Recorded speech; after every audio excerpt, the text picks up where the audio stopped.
Assalamualaikum warahmatullahi wabarakatuh. Kembali lagi dengan saya, mahasiswa Fakultas Hukum Universitas Malik Saleh, Stambuk 2019. Ingin menjelaskan tentang tugas hukum asuransi kelas D, yang dimana saya harus menjelaskan tentang asuransi rangkap dan reasuransi. Sebelumnya saya perkenalkan diri, nama saya Khairul Amri, dengan NIM 1905-10138. Langsung saja kita masuk ke dalam pengertian asuransi rangkap dan reasuransi.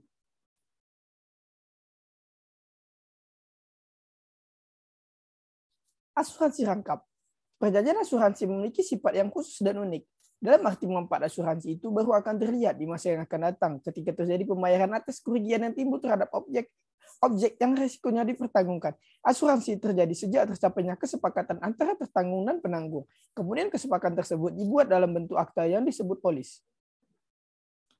Salah satu unsur terpenting dalam peristiwa asuransi yang terdapat dalam rumusan pasal 246 Kitab Undang-Undang Hukum Dagang adalah ganti kerugian. Namun, ternyata ada perjanjian asuransi yang dilarang oleh undang-undang dalam praktiknya, yaitu asuransi rangkap. Sehingga, meskipun perjanjian asuransi tersebut telah dibuat, kemudian menjadi batal dan tidak menimbulkan kewajiban ganti kerugian jika di masa yang akan datang terjadi suatu evenement terhadap benda yang telah diasuransikan tersebut. Meskipun begitu, ternyata masih ada saja asuransi rangkap yang disebabkan oleh beberapa faktor, yaitu kurang puas terhadap asuransi yang telah ada, kurang pahamnya tertanggung dengan aturan-aturan hukum yang berlaku.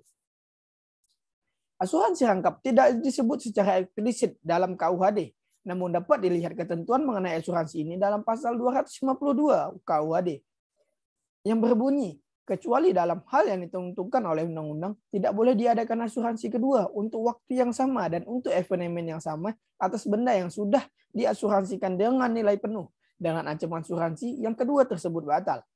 Dari ketentuan pasal di atas, diketahui bahwa suatu benda telah diasuransikan dengan nilai penuh, tidak boleh diasuransikan untuk waktu yang sama dan atas event yang sama. Jika masih diadakan lagi asuransi kedua, maka asuransi kedua ini menjadi batal. Asuransi semacam ini disebut dengan asuransi rangkap. Namun, ada asuransi rangkap yang tidak dilarang seperti yang diatur dalam pasal 277 Kitab Undang-Undang Hukum Dagang yang berbunyi, apabila beberapa asuransi dengan itikat baik diadakan untuk benda yang sama, sedangkan asuransi pertama diadakan dengan nilai penuh, maka asuransi inilah yang mengangkat dan asuransi lainnya dibebaskan. Apabila asuransi pertama tidak diadakan dengan nilai penuh, maka asuransi berikutnya hanya mengikat untuk nilai sisanya menurut urutan waktu asuransi itu diadakan. Dari dua pasal tersebut dapat disimpulkan bahwa asuransi rangkap adalah asuransi atas suatu benda yang sama, event yang sama, dan dalam waktu yang sama, diadakan dalam beberapa asuransi. Pelarangan dalam asuransi rangkap adalah apabila asuransi pertama sudah diadakan dengan nilai penuh. Namun, dalam pasal 277 KUHD menentukan, jika pada perjanjian pertama benda tersebut belum diasuransikan secara penuh, maka tertanggung dapat mengasuransikannya dan asuransi tersebut kemudian tetap mengikat sebesar nilai sisanya. Tujuan adanya pelarangan praktik asuransi rangkap seperti ketentuan pasal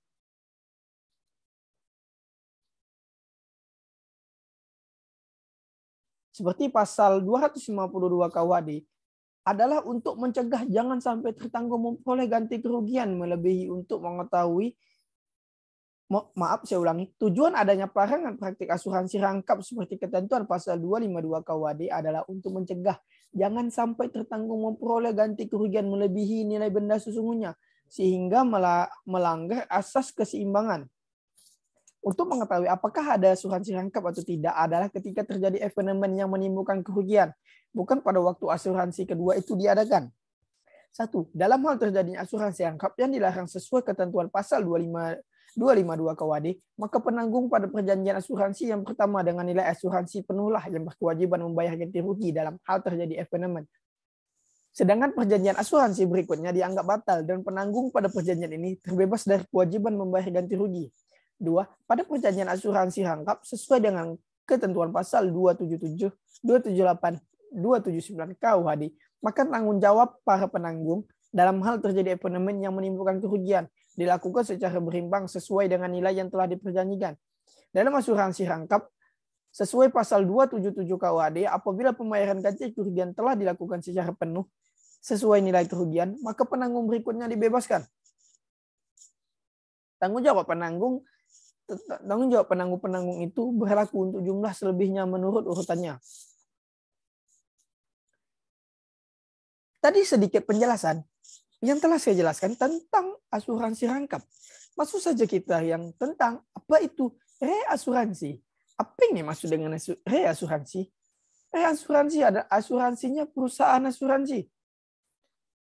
Mungkin maksudnya adalah perusahaan asuransi memanfaatkan reasuransi untuk mengalihkan risiko ketidakmampuan finansialnya kepada perusahaan lain atau reasuradur. Dengan demikian, beban yang ditanggung perusahaan asuransi dapat diminimalisir.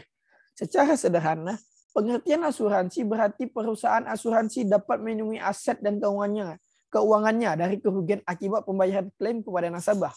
Karena perusahaan asuransi ini sudah mendapatkan proteksi finansial dari perusahaan reasuransi. Semua perusahaan asuransi dapat memanfaatkan reasuransi. Mengapa perusahaan asuransi memerlukan reasuransi? Mungkin untuk menjawab pertanyaan ini, ada dua alasan mengapa muncul kebutuhan perusahaan reasuransi. Berikut saya jelaskan beberapa kegunaan reasuransi bagi perusahaan asuransi. Yang pertama adalah perlu mengalihkan risiko yang benar. Maaf, saya ulangi. 1. Perlu mengalihkan risiko yang besar. Pertama, perusahaan asuransi menanggung risiko klaim yang besar, sehingga harus mengalihkan sebagian risiko tersebut. Umumnya, hal ini terjadi ketika perusahaan asuransi merasa nilai yang ia tanggung salah satunya uang pertanggungan jauh lebih besar daripada premi yang mereka kelola. 2. Mengelola kas asuransi biar lebih longgar. Kedua, setiap perusahaan asuransi pasti memiliki kas cadangan klaim yang harus tersedia. Takut-takut nasabahnya bakal mengajukan klaim dalam waktu dekat. Fungsi reasuransi adalah membantu pengelolaan kas tersebut jadi lebih longgar, sehingga kuota untuk penerbitan produk asuransi yang baru juga lebih besar. Contoh perusahaan reasuransi di Indonesia. Perusahaan reasuransi adalah perusahaan yang menyediakan layanan asuransi bagi perusahaan asuransi, yaitu adalah PT Maskapai Reasuransi Indonesia Tbk, 2 PT Reasuransi Indonesia Utama Persero, ketiga PT Reasuransi Mayupak Indonesia, yang keempat PT Reasuransi Nasional Indonesia, yang kelima PT Tugu Reasuransi di Indonesia, dan yang terakhir yang keenam PT Reasuransi Syariah Indonesia. Fungsi atau tujuan reasuransi. Mungkin ini ada pertanyaan yang ditanyakan. Apa fungsi dan tujuan dari reasuransi terus ini? Maka fungsi dan tujuan yang antara lain adalah yang pertama adalah capacity boosting. Terbatasnya kapasitas perusahaan asuransi untuk menerima jumlah pertanggungan yang tinggi yang kemudian akan diperbesar oleh fasilitas dari perusahaan. 2. Removal of uncertainty. Dapat membantu perusahaan asuransi menstabilkan tingkat kerugian dengan menghilangkan beberapa ketidakpastian seperti frekuensi dan kapan kerugian akan terjadi, serta berapa besar kerugian yang akan dialami. Yang ketiga, confidence. Dengan dihilangkannya ketidakpastian, maka reasuradur menciptakan rasa yakin bagi perusahaan asuransi untuk memperbesar investasi. Yang keempat, catastrophe protection. Melindungi perusahaan asuransi dari risiko kerugian finansial yang luar biasa jumlahnya. Yang kelima, spread of price. Spread of price. Tujuannya sebagai mekanisme pengalihan risiko dari perusahaan asuransi ke reasuradur. Karena fungsi reasuransi adalah sebagai alat penyebar risiko. Jenis reasuransi adalah treaty, fakultatif obligatory, dan yang keempat fulls. Penjelasan tentang reasuransi dapat saya simpulkan, yaitu cara kerjanya hampir mirip dengan asuransi. Jika asuransi menjamin risiko milik nasabahnya, reasuransi menjamin risiko yang dihadapi penyedia asuransi. Klaim dari nasabah sesuai dengan arti reasuransi. Produk ini dibutuhkan penyedia asuransi agar tidak keteteran saat bayar klaim yang besar. Salah satu bentuk kerjasama dengan asuransi adalah membagi tanggung jawab bayar klaim nasabah dengan porsi tertentu. Premi nasabah juga secara proporsional dibagi ke kas asuransi dan reassurance.